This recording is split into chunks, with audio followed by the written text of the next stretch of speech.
ఇవాళ రాంబాబు గారి ఇల్లు గుంటూరు నడిబొడ్డులో ఉంది. ఎస్పీ ఆఫీస్ కి, గుంటూరు జిల్లా ఎస్పీ ఆఫీస్ కి కోతవేట దూరంలో ఉంది. మీ డీజీపీ ఆఫీస్ కి 5 కిలోమీటర్ల దూరంలో ఉంది. మంగళగిరి ఏపీఎస్పీ 6th బెటాలియన్ కి కరెక్ట్ గా కాలినడక వెళ్తే అడ్డదోవని వెళ్తే 6 కిలోమీటర్లో వస్తుంది 6th బెటాలియన్. అక్కడ కొన్ని వేల మంది పోలీస్ ఫోర్స్ ఉంది. మీ డీజీపీ ఆఫీస్ ఆపోజిట్ లో ఆక్టోపస్ ఆఫీస్ ఉంది, గ్రేహండ్స్ హెడ్ క్వార్టర్స్ ఉన్నాయి, వేల మంది పోలీసులు ఉంటారు. ఇంతమందిని పెట్టుకుని మీరు కంటిన్యూస్ రాంబాబు ఇంటి మీద దాడి చేస్తుంటే, ఒక పూటల్లా 6-7 గంటలు దాడి చేస్తుంటే వాళ్ళని మీరు నియంత్రించలేకపోతే అది మీ అసమర్థత, లేదు ఇక్కడ ఉండి విధులు నిర్వహించేటటువంటి వాళ్ళ ఉద్దేశమా? మీ అసమర్థతనన్నా మీరు ఒప్పుకోవాలి. లేదంటే వీళ్ళు నియంత్రించలేదు కాబట్టి వీళ్ళు కనీసం వీళ్ళు మీరు సస్పెండ్ చేసి ఉండాలి. లేదంటే చంద్రబాబు నాయుడు గారి మాటిని మీరు రాజకీయ పరమైనటువంటి లైన్ తీసుకొని ఉద్దేశపూర్వకంగా వదిలేసన్నా ఉండాలి. ఏదో ఒక నిజం ఉండాలి కదా. ఏం యాక్షన్ తీసుకోలేదు కదా. రామ్కే వాస్తు ఎవరినన్నా జైలుకి అందులో అటాక్ చేసిన వాళ్ళకి అది తప్పు, అసలు పంపొద్దు మీరు. ఇది చెడు సాంప్రదాయం. పోలీస్ డిపార్ట్మెంట్ అనేది సమాజాన్ని రక్షించేది. డీజీపీ అనేవాడు రక్షకుడు. చంద్రబాబు నాయుడు తోటో లోకేష్ తోటో కాదు. ఆల్రెడీ రిటైర్ అయి ఉన్నారు. గ్రేస్ పీరియడ్ లో కంటిన్యూ అవుతారు. మీకు చాలా మంచి పేరు ఉంది కూడా. వెనక్కి తిరిగి చూసుకుంటే మీ టోటల్ కెరియర్ లో ఇలాంటి రాంబాబు గారు లాంటి ఇంటి మీద దాడి చేసి మీకు మాయన మచ్చవుతాయి. పోలీస్ డిపార్ట్మెంట్ కే మాయన మచ్చవుతాయి. ఇదే చంద్రబాబు నాయుడు గారు అపోజిషన్ ఉన్నప్పుడు ఆయన ఇంటి మీదకి వెళ్తే గౌతమ్ సావంగ్ గారి గురించి ఏమన్నారు? ఆయన ఎక్కడికో పల్నాడు పర్యటనకి వెళ్తే దాడులేస్తే ఏమన్నారు? ఎస్, ఆ రోజు చంద్రబాబు నాయుడు మాట్లాడిన దాన్ని నేను కూడా కొద్దిసేపు కరెక్ట్ అని నేను యాక్సెప్ట్ చేస్తా. అదే చంద్రబాబు నాయుడు ప్రతిపక్ష నాయకుడి నుంచి ముఖ్యమంత్రి అయిన తర్వాత ఈ రోజు రాంబాబు లాంటి ఒక సౌమ్యుడు, రాంబాబు పరుషంగా ఏది మాట్లాడు, బూతులు తిట్టడు.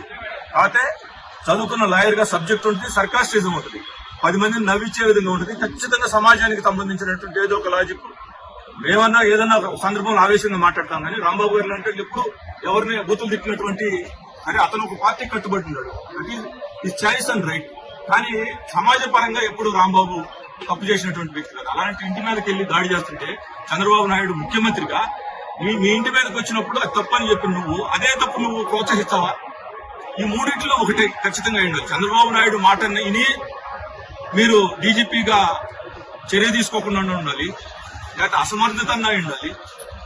ఏదో ఒకటి డీజీపీ గారు ఒప్పుకోవాలి. ఎందుకు చెప్తున్నానంటే ఆయన చాలా పెద్ద మనిషి. అలా చెప్తున్నా. మేము కూడా అనేక సార్లు మా గుంటూరు రేంజ్ డీఐజీ ఉన్నప్పుడు కలిసాము. ఇంకా అనేక సందర్భాల్లో ఆయన ప్రిన్సిపల్ సెక్రటరీగా ఉన్నప్పుడు కలిసాము. కానీ ఎప్పుడు కూడా హరీష్ కుమార్ గుప్తా గారు ఈ రకమైనటువంటి స్థితిలోకి రాష్ట్రాన్ని తీసుకొస్తారు ఆయన ఆధ్వర్యంలో అనేది పోలీస్ డిపార్ట్మెంట్ లో కానీ లేదా మాలాంటి వాళ్ళు సమాజంలో కొంత అవగాహన ఉండాలి. ఎప్పుడు ఊహించలా. దయచేసి మీరు ఆత్మ పరిశీలన చేసుకోండి.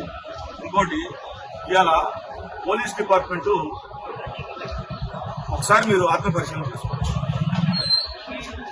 అనేక మంది ఎస్పెషల్లీ రాష్ట్ర విభజన జరిగిన తర్వాత ఈ దారుణమైనటువంటి పోస్టింగ్లకి ప్రాధాన్యత పెరిగి కేవలం 5 నుంచి 10% మంది లోకల్ ప్లేసెస్ అని, ఏ స్టేషన్కి వస్తే డబ్బులు వస్తాయి, ఏ స్టేషన్కి వస్తే మామూళ్ళు వస్తాయి అనే ఒక ఇల్లీగల్ ప్రాక్టీస్ కోసం ఇదైపోయి 90% నిజాయితీగా నిబద్ధతతో పనిచేసేటువంటి పోలీసు వ్యవస్థను మీరు దయచేసి దిగజార్చొద్దు. ఎందుకు చెప్తున్నానంటే రాంబాబు గారి లాంటి ఇంటి మీద దాడికి పోలీస్ ఇండిపెండెంట్ గా బిహేవ్ చేస్తే జరగదు.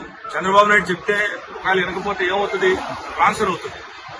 ఏ పోలీస్ స్టేషన్ లో మీరు పనిచేసినా మీకు అదే జీతం వస్తుంది. ఇవాళ నేను ఇప్పుడు ఈ ప్రభుత్వంలో ఉండి చంద్రబాబు నాయుడు చూస్తే నేను వైసీపీకి సపోర్ట్ చేసి, నేను వైసీపీకి సపోర్ట్ కాదు. ఇది రాష్ట్ర విభజన జరిగిన తర్వాత ఏ గవర్నమెంట్ ఉన్నా, అటు వైసీపీ ఉన్నా సరే లేకపోతే ఇప్పుడు ఉన్నటువంటి టీడీపీలో కూడా చాలా కమ్యూనిటీస్ కి, ఇవాళ రెడ్డి కమ్యూనిటీలో వాళ్ళకి చాలా మంది పోస్టింగ్ ఉంది. నాయుళ్ళు అయితే కొంతమంది ఒక గ్రూపే పెట్టుకున్నారు. అసలు బీసీలు ఎస్సీలకి గురించి పోలీస్ డిపార్ట్మెంట్ అధికారుల గురించి వాళ్ళ బాధ వర్ణనాన్ని తెచ్చు. అలానే అనేక లెవెల్లో ప్రమోషన్స్ డీజీపీ ఆఫీసులో పెండింగ్ ఉంది. ఎందుకు పెండింగ్ ఉంది? మీ హక్కులు మీరు మర్చిపోతున్నారు. సమాజాన్ని కాపాడాల్సినటువంటి పోలీస్ డిపార్ట్మెంట్ మీ హక్కుల గురించి మీరు ఫైట్ చేయకపోతే ఎలా?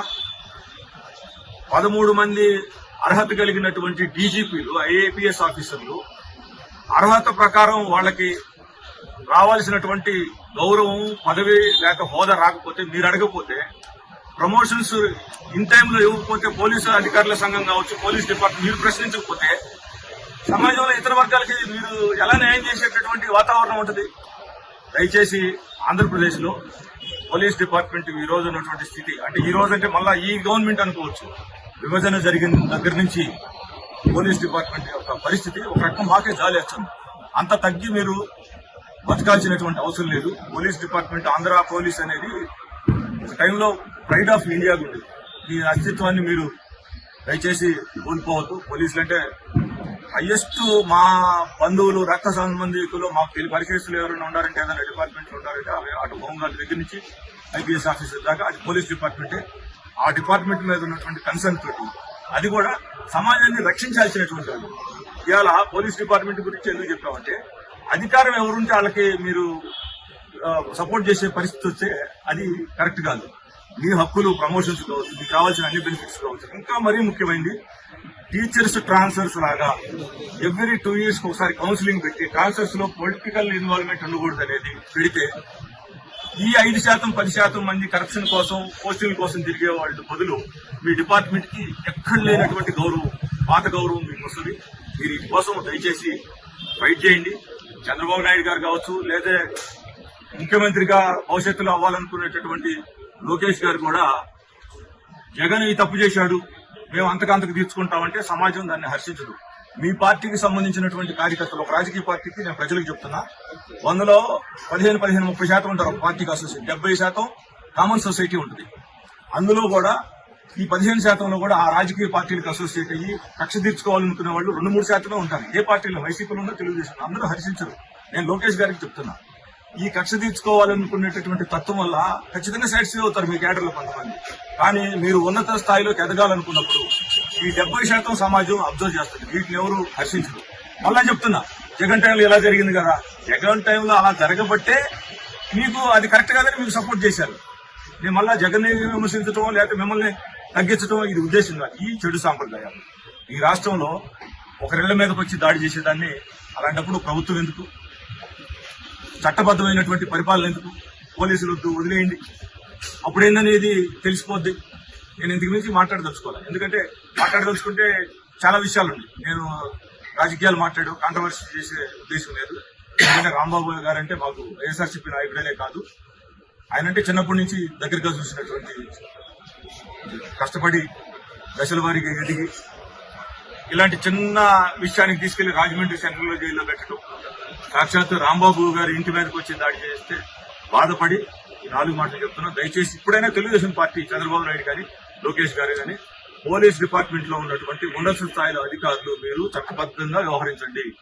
మీ డిపార్ట్మెంట్ ని మీరు ఒక ఉన్నతమైనటువంటి స్థితిలో పెట్టండి. ప్రజల దృష్టిలో మీరు పలసనవద్దు. గుంటూరు నడిబొడ్లో ఒక 200 మంది, 400 మంది లేక ఒకవేళ వచ్చే ఒక మహా అయితే ఒక 1000 మంది వచ్చారనుకుంటారు తెలుగుదేశం కార్యకర్తలు. పోలీసులు దాన్ని నియంత్రించలేరా? నియంత్రించలేకపోతే మీరు ఫెయిల్యూర్ లెక్కే కదా. లేదు, ఇంటెన్షన్ ఉంటే చర్య తీసుకోవాలి ఇక్కడ ఉన్నటువంటి పర్యవేక్షించినటువంటి ఆఫీసర్ని. లేదంటే చంద్రబాబు నాయుడు తోటి మీరు కొలీడైనా మీరు జరిపించినట్టున్నారు. ఈ మూడిట్లు ఏదో మీరు తెలుసుకోండి. దయచేసి పోలీస్ డిపార్ట్మెంట్ ఇండిపెండెంట్ గా వ్యవహరించండి. ఏదో 1000లో 1 పొలిటీషియన్స్ సమర్థించడం వేరేను, గుంటూరు లాంటి నడి బజార్లో ఒక మాజీ మంత్రిగా చేసేవాడు ఇంటి మీదకి వచ్చి పోలీసుల సమక్షంలో దాడి చేస్తే ఇది సమాజం హర్షించదు. ఇది నాకు తెలిసి రాష్ట్రంలో ఇదే చివరికి అర్థం అవ్వాలని చెప్పి నేను మనస్ఫూర్తిగా కోరుకుంటూ, భవిష్యత్తులో జరగకుండా చూడాలని చెప్పి చంద్రబాబు నాయుడు గాని, డీజీపీ హరీష్ కుమార్ గుప్తా గారిని కానీ నేను కోరుతున్నాను.